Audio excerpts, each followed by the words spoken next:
Mauli na mi guys. Pero maglaag pa mi. Napa mi hapipon.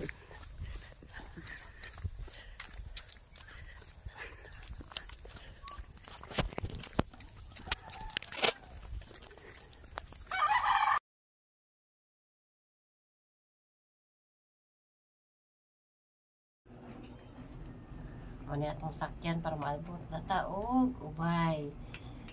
Kani siyang bangka adire gini nila i-parking sa mga mangroves sa lipod sa dakong bawod. Muna nindot guys, magbiyahe ta, makakita taglaing-laing klase nga isla. Nindot kayong lugar guys. Mabuang jud ko kinananaw. Sika akong mata sa mga view. Grabe. Sinsya kay watanaan aning voice over gyud in town. Oy, Mario Joseph lang gyud in town. Nga gyud town. Oy, dako din mi pasalamat ani amo kumpare. Wa gyud taon mi pasagdi gihatod gyud in town mi niya padong dito.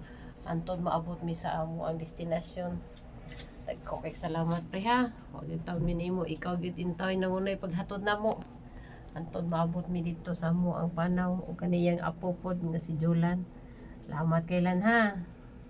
Ana siya na antod maabot mi ngadto guys. Dako kay mi utang kabubuton ani niya guys. Ana padung na mi dito sa ubay. Ato mi manukad para mulaag no pod mi. Tuyok lang mi. Oh, naabot na mi guys. Kani mo ni ilahang pier pero dire ra mi siya mo parking pod. Kay para ra mi sa mga gagmayng bangka. Oh, kani diha. Salamat kaayo guys sa pagtan-aw. Thank you for watching.